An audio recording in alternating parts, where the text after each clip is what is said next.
Welcome back everyone, my name is Eltamar and we're going to be continuing our Let's Play of Rogue Trader. Where we left off last time, we had just arrived back at our home world. It's time to go deal with whatever event is happening on this world involving the Worsarian family. I'm not sure how long this video is going to be today just because I'm feeling a little under the weather, but I really wanted to get a video done because I'm jonesing to know the rest of the story and to, become a little more heretical. We did kill Marizai in the last video because that was the heretical thing to do, so he is dead, which kinda sucks.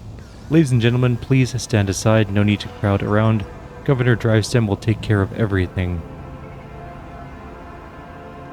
This is ridiculous, such a thing happening right in front of the Rogue Trader's palace. It is outrageous. Don't worry, I'm here to solve all the problems. Or make more of them. I'm unclear as to which way this is going to go. We also have a Space Marine with us, which is kinda cool. You are confronted by the sight of dead bodies at the entrance to the palace. The corpses have been hauled into a pile. Some are dressed in the uniforms of palace wardens, while others are arrayed in the clothing typical of the Dargonis nobility. Upon seeing you, the young enforcer stands at attention and swallows noisily. His voice trembles as he says, "Your lordship, we are honored by your presence." I'm going to examine the assailants. Observation, there are rare high-functioning servitor specimens present among the expired units. Such specimens are traditionally bestowed upon the noble houses that are most loyal to the sacred fellowship of the Adeptus Mechanicus. The augmatics of the deceased do differ from the implants ordinary people wear. Their intricate construction makes it clear that the deceased were not ordinary humans.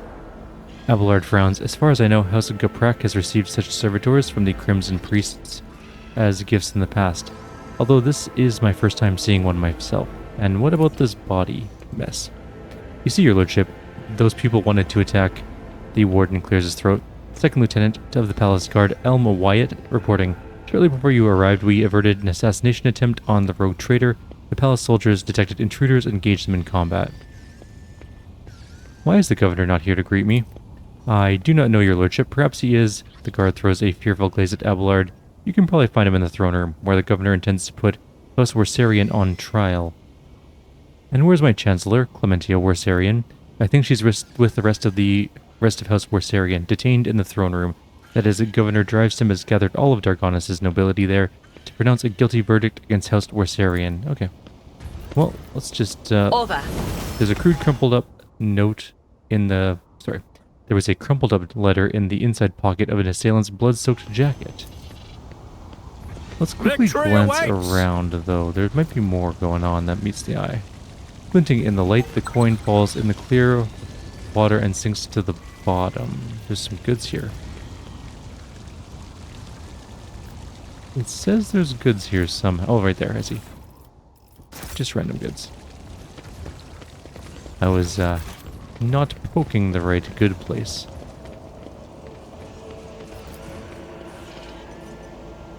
An ancient cogitator linked to the palace's system networks, not important to us.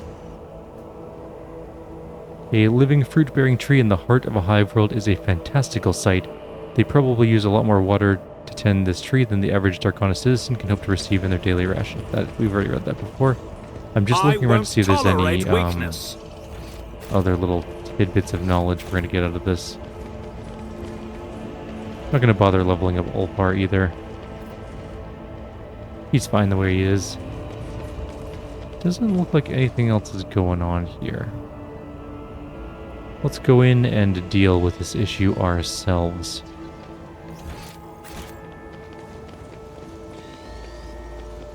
Moving past all the dead people.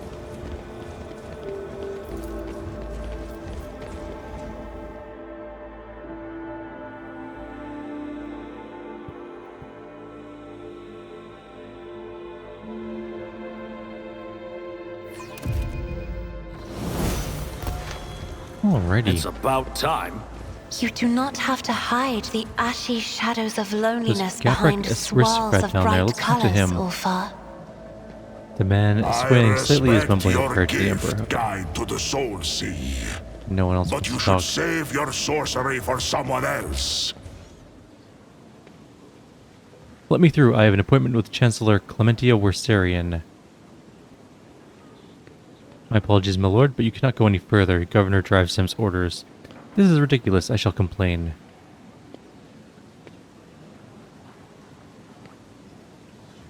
Move over. Let his lordship the rogue traitor through. Yes, let me through. I have some murder to do. I humbly beg your pardon, your lordship. It's fine. Don't worry about it. It's all good. Your lordship, this way, please. Your lordship, 'tis an honor. Governor Urbanded Drivesem seems to materialize out of thin air, so suddenly does he emerge from the crowd. I regret that such unfortunate circumstances have occasioned the rogue trader's visit to the capital. Clementia tries to take a step towards you, but the warden nearby stops her. Her face is veiled with fear and weariness. Your lordship, you are here. Please, you must hear us out. The rogue trader is undoubtedly here to listen to the testimony of each and every one of us and to punish the traitors. The governor's words directed at Clementia are harsh. They are echoed by the scornful sneers and whispers of the assembled nobles. We've known each other for many decades now, and we have had our fair share of disagreements, but do you really think my flesh and blood would trample upon the very definition of honor and loyalty? Abelard's voice is quivering with rage. The governor sweeps his gaze over Abelard, then replies, a faint shadow of doubt in his voice. We have evidence implicating them, Abelard. I am sure his lordship will arrive at a fair ruling. Drivestem, you aren't accusing one of Dargonis' leading noble houses of treason without airtight evidence, are you? Of course I have evidence, your lordship. The investigation has established that members of the Wersarian family, which is responsible for both Dargonis' fleet and its logistics, use their contacts and influence to forge a host of documents in order to undermine the planet's supply routes and economy, thus fomenting unrest among the inhabitants. Allow me to introduce my son, Cornelius. The governor points to the lanky young man standing beside him. He bows curtly but avoids meeting your eye. Cornelius holds a prestigious position at the Administratum Palace, and it is thanks to him we managed to identify and trace the entire chain of forged documents. The investigation led us to the perpetrators who admitted to acting on the orders of members of House Orsarian. It was they who were intent on spreading the idea of restoring the title of rogue traitor to the true heir. The young man is shrouded in mists of grey and blue. Sickly shadows of fear are fluttering around him. She speaks so quietly that only you can hear her. I remind you that House Orsarian has hardly covered itself in glory in the past. It allowed Xenos to attack the planet. Governor Drivestem throws a quick, arrogant glance at a red-faced Clementia.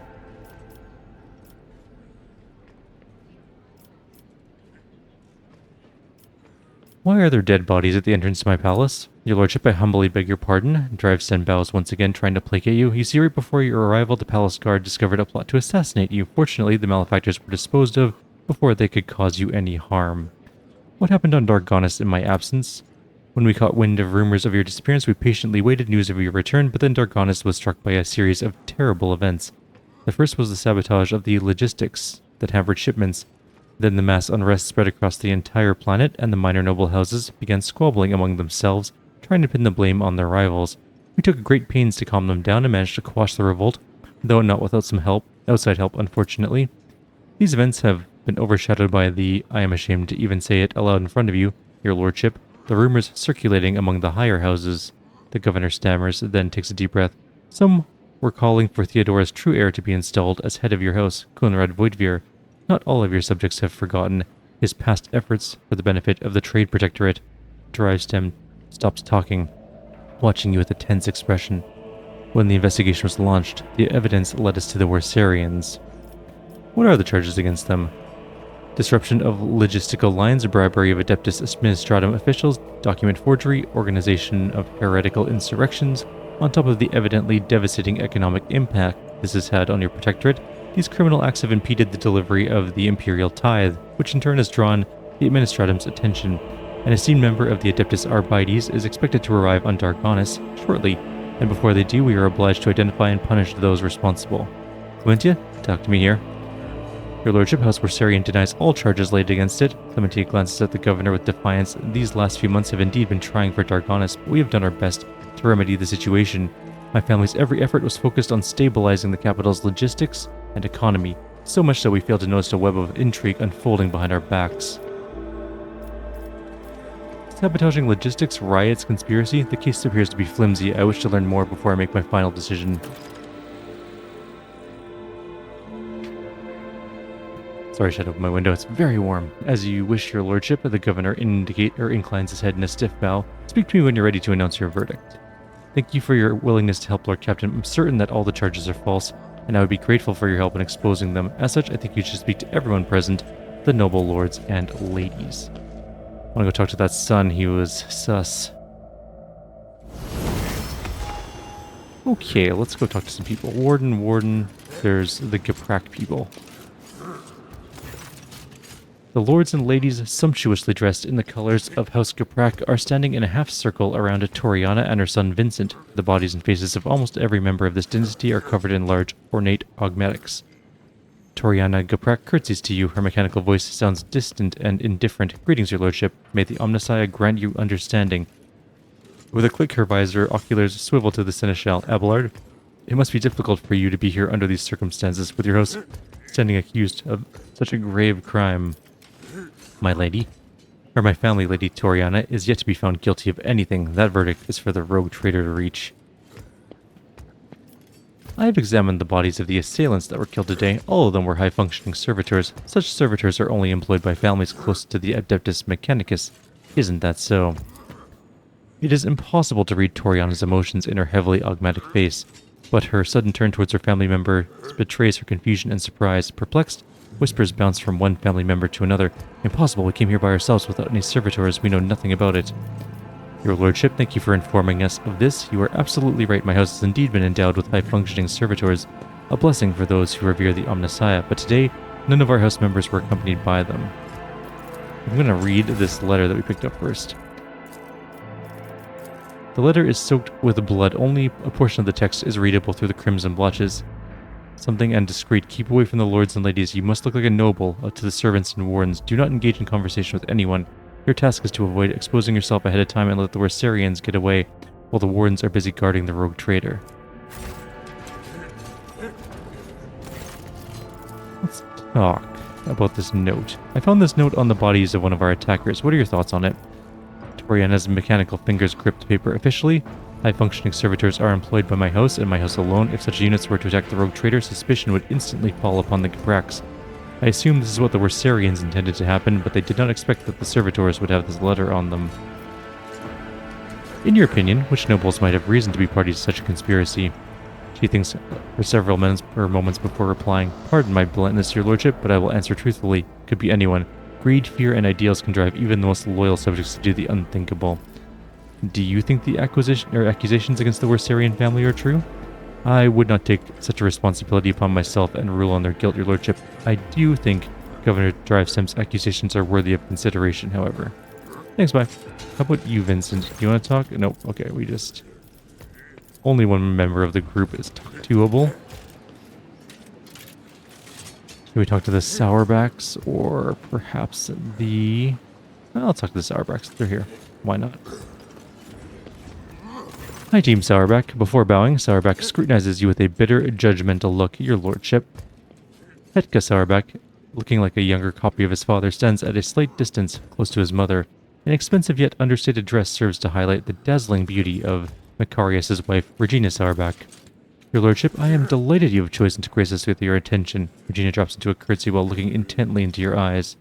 Let's kiss Regina's hand. I'm honored, Lady Sourback. Noticing your gesture, Regina readily extends her delicate hand, her nails long and manicured. Why, how kind of you to say, your lordship. Burning eyes fixed upon you, Sourback straightens and leans forward, trying to partially occupy the space between you and his wife. Set against the doom and gloom of current events and your husband's dour family, you look especially dazzling today, Regina. A flirtatious spark flares in the beautiful lady's eyes. Really, your lordship? I'm glad to hear this from the rogue trader, especially today. Macarius almost barks, each word striking like a hammer strikes metal. Regina, step away from his lordship. Regina's high voice almost breaks into a shriek. She interrupts her husband, retorting defiantly and disobediently. Oh, throne preserve you, Macarius. Stop being so jealous and make a scene over nothing, just because a crude blockhead like you lacks the refinement and courtesy of Eltimar von Valencius. Regina's voice drops to a whisper so that only you can hear her. His bile poisons the air around him wherever he goes. Once he gets something into his head, he hairs off to remove the heads of others just to prove that he's in the right. Do you really believe the Wersarians are guilty? Certainly, Sourback replies without hesitation. Governor Drivestem possesses proof of their guilt, and they have no means by which to refute it. Even if I were to entertain the idea that the Wersarians are being framed, how much longer would their house have lasted anyways? if it is so ill-prepared for treachery. He addresses Abelard with a slightly mocking tone. My advice to House Worsarian would be to not appeal to the rogue trader for help, but instead simply stop, to accept their fate and not make matters worse for themselves. I cannot remember Eltamar von Valencia seeking your advice on what House Worsarian should do in this situation. Pay attention, Macarius. Focus on the rogue trader's questions. Who apart from the Worsarians could have a motive to conspire against me? House Drivestem, wishing to expand their clout. House Gaprak, who lost influence after the Kiava Gamma incident. Sauerback looks back to his family, then turns to you again. House Sauerback, whose patriarch is too direct for his communication with the rogue trader. Anyone could have a reason to conspire against you, and equally, they could have none. It's not a question of motive, but of loyalty. Each of your subjects has sworn an oath of loyalty to you, so whose sincerity do you doubt? The assailants sent to the palace were rare, high-functioning servitors. Do you think the Gapraks could be behind the attack? Sauerback looks away and briefly replies to you with a curt laugh. I've always thought that Toriana too weak to participate in such risky ventures, but it seems I was wrong about her. Interesting. Okay. No one over there. Those are just aristocrats. That's wardens. Not important. There's the Rostarians. We'll deal with them last, I think. Let's go talk to the Drivestems. Governor Drivestem is surrounded by his retinue, who are all dressed in expensive gowns and finery. The matching color schemes of their outfits and the striking physical resemblance among them suggest that they all come from one family. Your lordship, thank you for giving this case your undivided attention. The governor bows, and the rest hasten to follow suit. I wish to hear your reasoning again. What makes you think the Worsarians are behind the plot against me? As soon as the logistical and economic problems gave rise to the initial rumors, we tried to find the person responsible for spreading the calls for Voigtbeer's return. The investigation showed us that some of the documents inside the Adeptus Administratum were forgeries. We can thank my son Cornelius for such astute observations.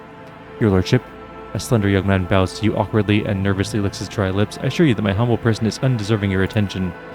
Cornelius holds a prestigious position at the Administratum Palace, and it was he who discovered the errors leading to disrupted logistics. It's also thanks to him that we found the perpetrators of the forgeries, who admitted to acting on the orders of House Worsarian. What do you make of this letter founded on the assailants? The governor Drivestem peers closely at the bloodstained paper. Looks like another piece of evidence incriminating House Worsarian. Perhaps they truly did intend to kill you, or at least cause a stir to help them escape custody during the confusion that followed. All of the assailants were high-functioning servitors. Such servitors are employed only by families close to the Adeptus Mechanicus. High-functioning servitors, Drivestem ponders this, rubbing his chin with his thumb. Such servitors are indeed rare, and the Gapreks do have them in their service, but this could have been done intentionally with an eye to confusing you. Anyone with a desire and sufficient funds can hire them. Tell me more about your son, Drivestem. Thank you for your interest, your lordship, but I'm not worthy of it. The governor's son bows and stands still as he nervously stares at the floor. Show due respect. Forgive him, your lordship. This is the first time he has had the honor of attracting the attention of the rogue trader. Tell me more about your job, Cornelius. What do you do? I manage the documents and records related to the economy of Dargonis. You probably know how scrupulous the workers of the Adeptus Administratum are. I'm afraid that a more detailed explanation of my duties would mirror the administrative process of the Administratum, too long and overly detailed. He tries to look you in the eye, but it's clearly hard for him to do. And how did you manage to find the forged documents in the bureaucratic hell that is the Administratum? When compiling reports on the last cycle supply chain, I noticed inaccuracies and discrepancies in the figures. With the help of the other clerks, I managed to find several other documents. He stammers and swallows noisily. Comprehensive data analysis has shown that the discrepancies were caused by intentional tampering with the data, thus leading to some logistical problems that were practically unsolvable. Father and I have managed to single out the Administratum clerks responsible for tampering with the data, following a heated interrogation that confessed that they were following orders of someone from House Worsarian. Everything was supposed to look as though that they were the ones suffering losses from the logistical and economic problems. But does House Worsarian have access to the Adeptus Administratum? There is no conceivable way they could do all of this in a place where they do not hold any power. Before replying, the governor's son nervously adjusts his expensive frock coat. I think the right amount of money can open any door. Cornelius, what's the true reason for your nervousness? The young man's pupils suddenly dilate. He stands at attention and replies to you in one breath. This is the first time I've spoken face to face with the rogue trader. I'm afraid of saying something wrong or forgetting something important. The governor closely watches his son. His tone changes, now sounding strict and curt. Do you wish to tell the Lord Captain anything else? You are speaking to a rogue trader, and my patience is running out. You see a flash of terror in Cornelius' eyes as he stares at the weapon on your hand on your weapon. He speaks quietly and confusedly without raising his head. Forgive me, your lordship. I can't do it anymore. This lie has gone too far, and I can no longer control it. The truth is that all of the logistical problems were caused by a single error in the numbers. My mistake. What? Urban looks genuinely shocked and enraged. When I discovered my mistake, it was almost impossible to restore the supply lines, and then I was approached by someone who said that they were a friend. They did not give me their name, and I never saw their face. They promised to fix the problem. All I had to do was pretend that Wersarians were responsible for the mistake. And as for the rest of the evidence, they promised to arrange it all, and he is suffocating with fear, unable to speak. Urband curls his hands into fists, the knuckles turning white. What have you done? How could you, your lordship? He suddenly turns to you as if trying to shield his son. This is my fault. I trusted my son, and I failed you in doing so. I beg you, have mercy. Abelard shakes his head. And you called my family's honor into question, Urband. Nevertheless, I harbor no desire to kick a man when he's down, Lord Captain. The confession you have obtained means that House Wersarian can now be cleared of all charges. But we still do not know who is behind the forgeries, the riots and the plot, and the assassination attempt. Someone is committing their foul deeds and sowing chaos right under your subjects' noses. To leave that stone unturned would be dangerous. Who is this friend that approached you, Cornelius? How did the two of you communicate? By letter. I received a letter out of the blue one day. It was unsigned, but the person writing already knew about my erroneous calculations. They offered to help me cover up my misdeed, and in return, I would name the Wersarians as the ones who sabotaged the supply lines. All I had to do was gather together some documents and reports that were listed in one of the letters, that and keep my mouth shut. Sorry, Cornelius, I hereby sentence you to death immediately.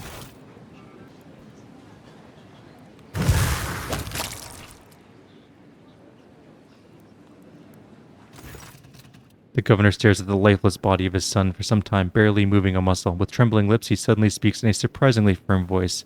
Thank you, your lordship. This is a disgrace to my family. I hope I can atone for it. Summon everyone. I'm ready to pronounce. Actually, I'm going to return to you later. And then we're going to deal with this whole thing. Let's go talk to the actual Wersarians first. As you draw closer, the wardens step aside, bowing respectfully, allowing you to approach the Wersarian family. Clantia, tired and slightly disheveled, is the first to bow her head to you in deference. Several men and women behind her follow suit.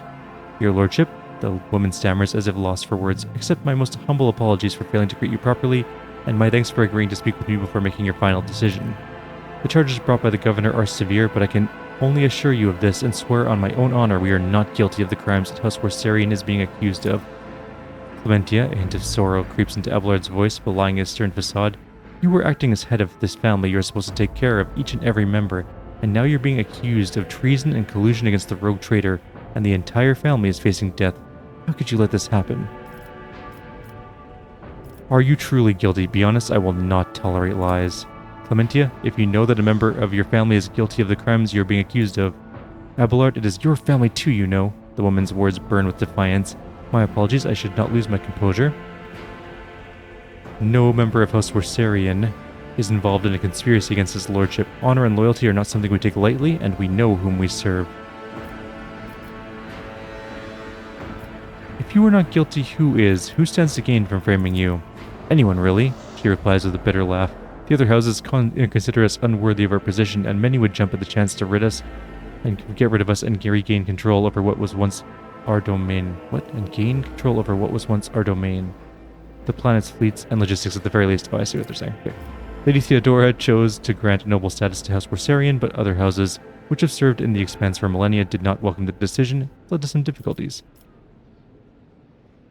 I want to find out what is going on here. Who's the real mastermind behind all this is? Where should I start?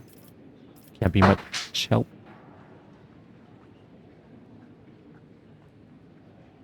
Always good when you elbow something off your desk. I'm just going to take my leave. I think we can summon the people now. I'm sure there's going to be an attack of some sort or something. Who do I talk to about summoning the whole thing? Summon everyone. I'm ready to pronounce my verdict. Understood, your lordship. Allow me to prepare. The charges brought by Governor Drivestem were fabricated. House Wersarian had nothing to do with the orchestration of the riots or the plots targeting the rogue traitor, and yet this matter is far from concluded. A wave of shocked murmuring sweeps through the gathered nobles, then quickly gives way to oppressive silence. Not so much as a whisper interrupts your speech.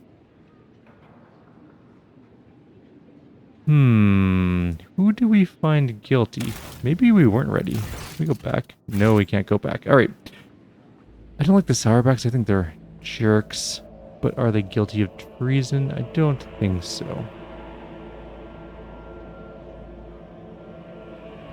Okay, let's look at this logically. There was a servitor with a letter on it implicating the Worsarians. So I don't think Doggo Prax would do that. That would be stupid. I actually believe that the drive stem guy didn't know what he was doing. So I'm going to go House Sourback, actually.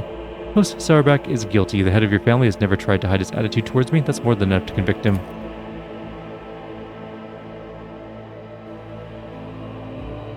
I will not go against your despicable verdict. I will accept it. House Sourback has never given you any reason to doubt our loyalty, and thus I will accept death with pride, for there's more honor in that than in serving the likes of you. He raises his chin defiantly, and it seems as if he's suddenly looking down on you from a great height. Regina takes a breath to say something, but stops at the last moment. Her beautiful face does not express anything but frosty resignation. The game is shuddering hard. A shadow falls across Abelard's face. His tone is unwavering, but you hear the soft ring of regret in it. Noble Fen dynasty and all of its branches have been found guilty of heresy. By order of the rogue traitor, the entire house will be executed. The sentence is to be carried immediately. Maybe that wasn't the right choice. Maybe we have to go back. Not that I care about killing them, to be honest, but I want to see what the other options do.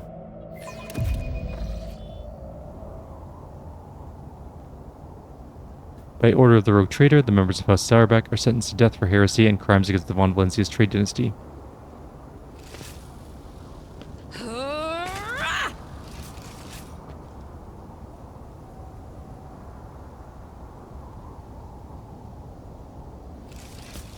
Did we make the wrong decision? We must have. They seem pretty defiant, and they seemed... I imagine that the actual guilty people would be a little more attacky. I'm going to reload it. I'll be right back. Back in that exact same area. Because I don't think we made the right decision.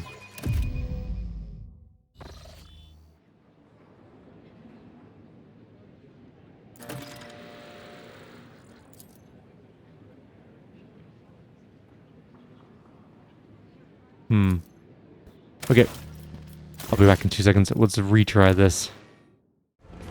Okay, so there's more to this than meets the eye. There's another person down here, Halen Galprak. I noticed him when I was looking around. A finely dressed man of middle years, kneeling in front of the altar, his palms folded in prayer close to his face. The implant-free parts of his skin are a sickly blue color. The nobleman does not react to your presence. He does not lift his head. He does not blink. He does not even breathe. Only when you draw closer do you realize that he is dead.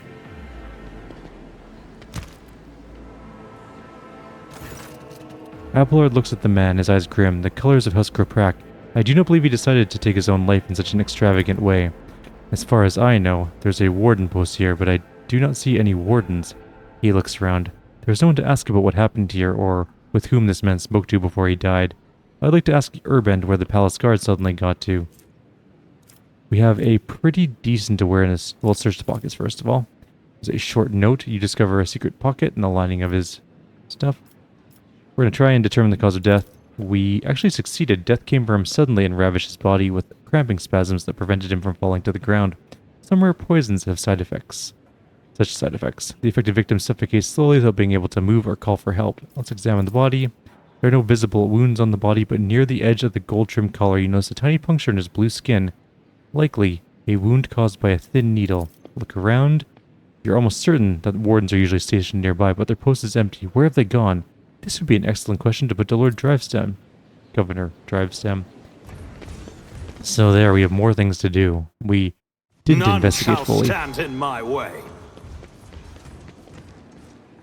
Go talk to Drivestem again.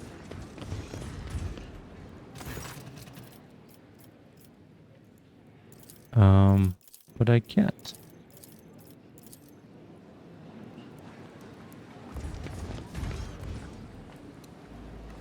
Did we act too soon? I mean, we did kill his son. Maybe we talked to these people about their person down there. I discovered a dead body, a member of your house, right here in my palace. He died kneeling in prayer.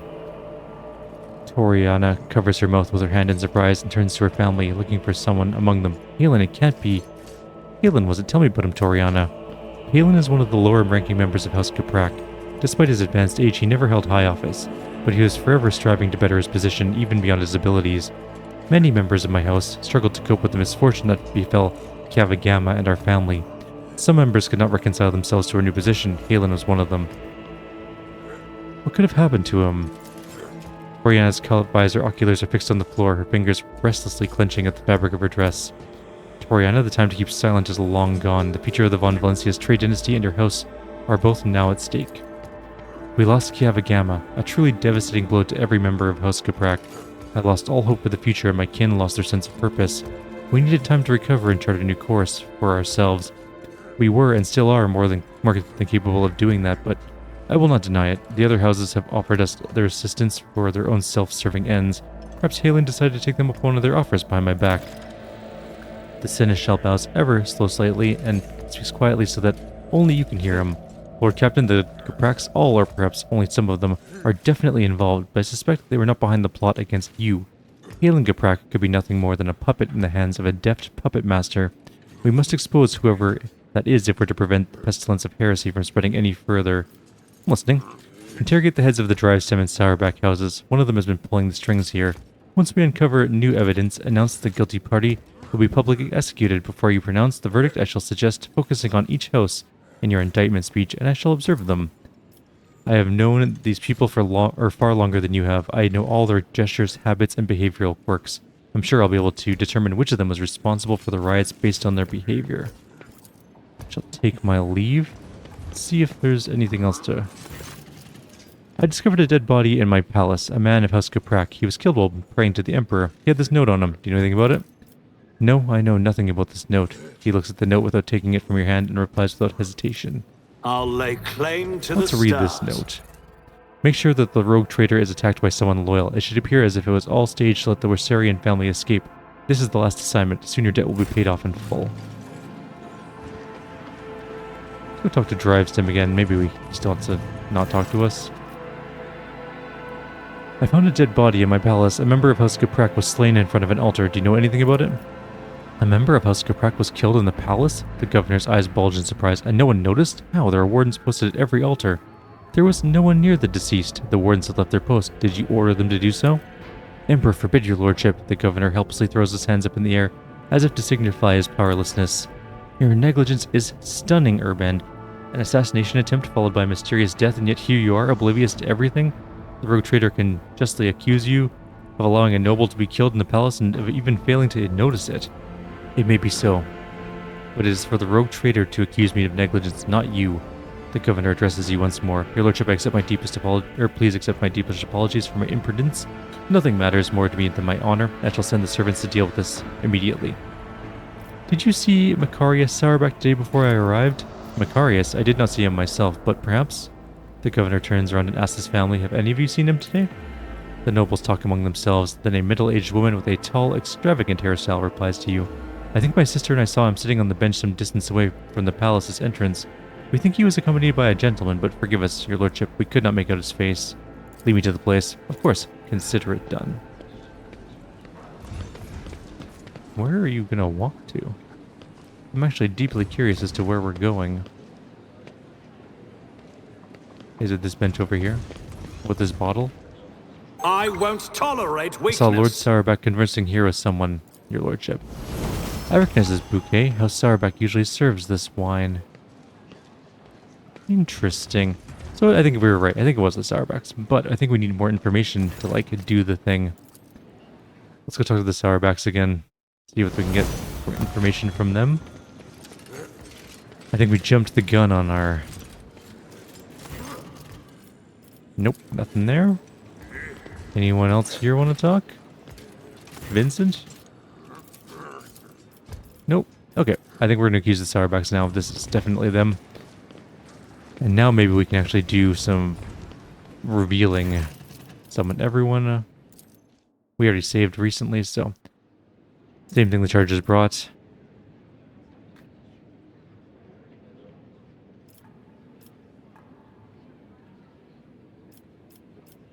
Let's talk to people. Urban drives them. You've exhibited inexcusable negligence by failing to question the possible involvement of any other family besides the Wersarians. We've discovered that the attempt on my life was orchestrated by a member of House Goprak.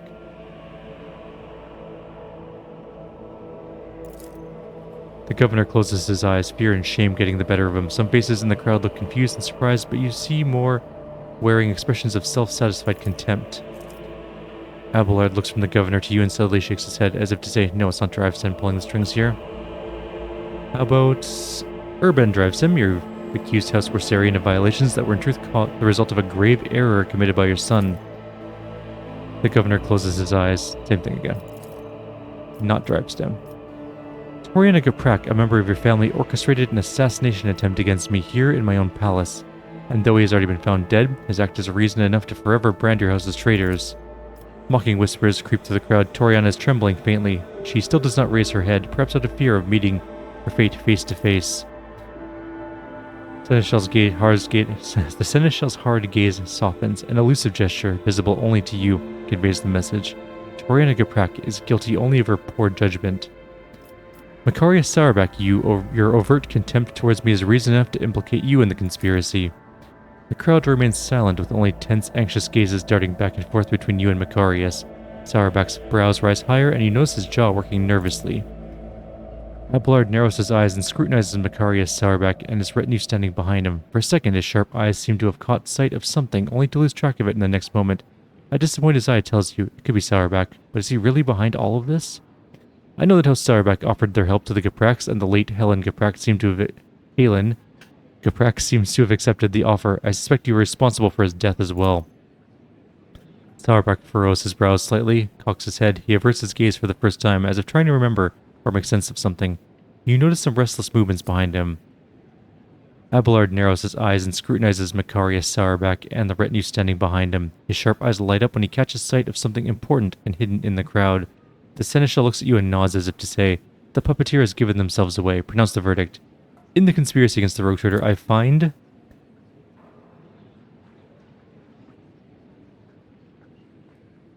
House Sauerbach guilty. Seneschal, you may take it from here.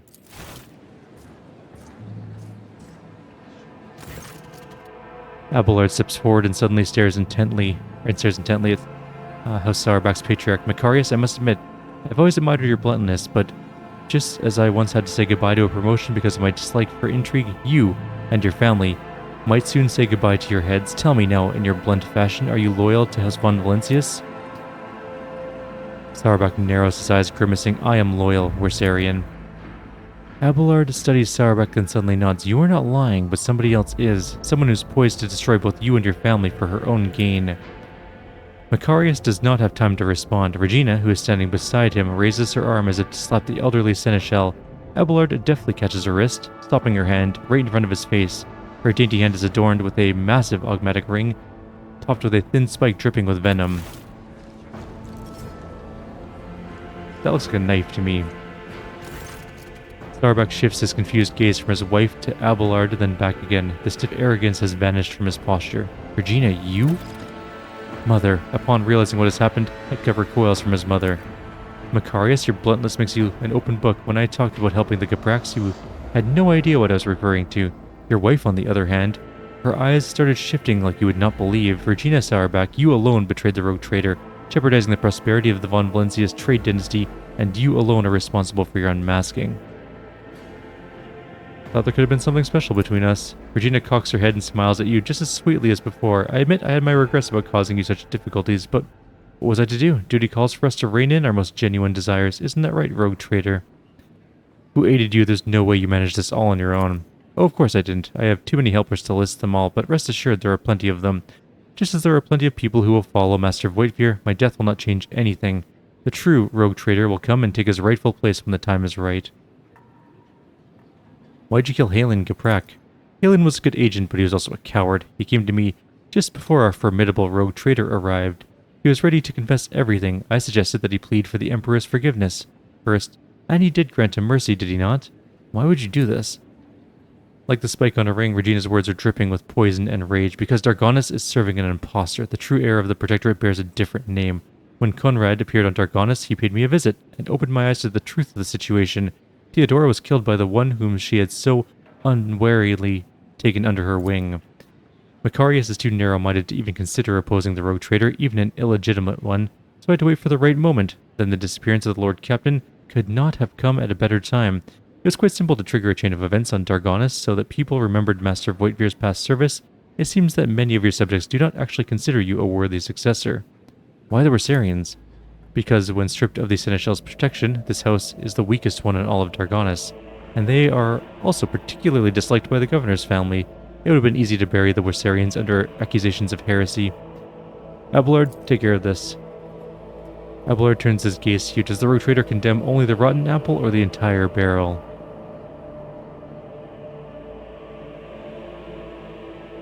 The entire family. The foul blood will be wiped out. It will be done, your lordship. Macarius Sauerback, Regina Sauerback, and Hetka Sauerback, as well as the rest of House Sauerback, have been found guilty of heresy. By order of the rogue trader, the entire house is hereby sentenced to death. The sentence is to be carried out immediately. The crowd of nobles meets the end of House Sauerback with cold sneers and reproaches. We got a traitor's ring. That was a much more satisfying end. I mean, we got it right. I still knew it was Sauerback. I had a different logic as to why I thought it was Sauerback, but still. We can watch the execution again, this time knowing that we did it right. I feel better about this now. I was not wrong. I just wasn't as right as I could have been.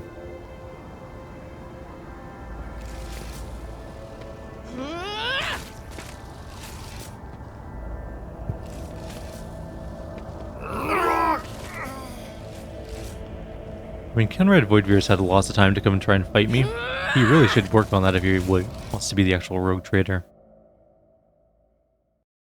Alright, well, that was exciting.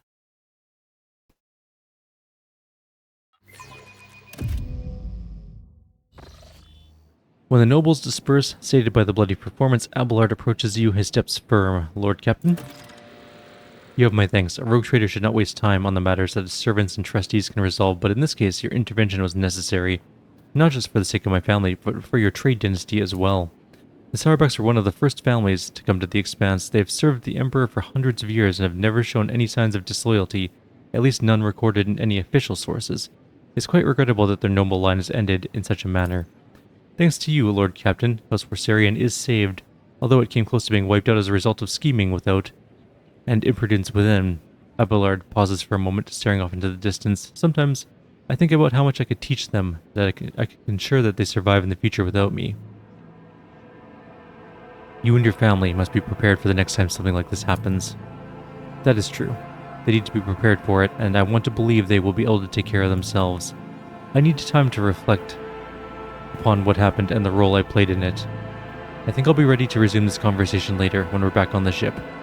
He bows to us deferentially and turns away, lost in thought. Well, that was pretty cool. He wants to talk on the ship, but I don't think there's anything else to do here. I think we're good. Let's get out of here. That was a lot of talking. I thought this was going to be a shorter video, you know, just like a little side quest deviation, but no, that was quite an intense thing. Alright, well, I'm going to head to bed, and it's going to be the end of our video for today. So, like always, if you have any suggestions or comments, please leave them below. Otherwise, I'll see you next time. We'll talk to Abelard on the bridge, see what he wants to talk to about with his family, or about his family, and we'll go from there. Take care. See you next time.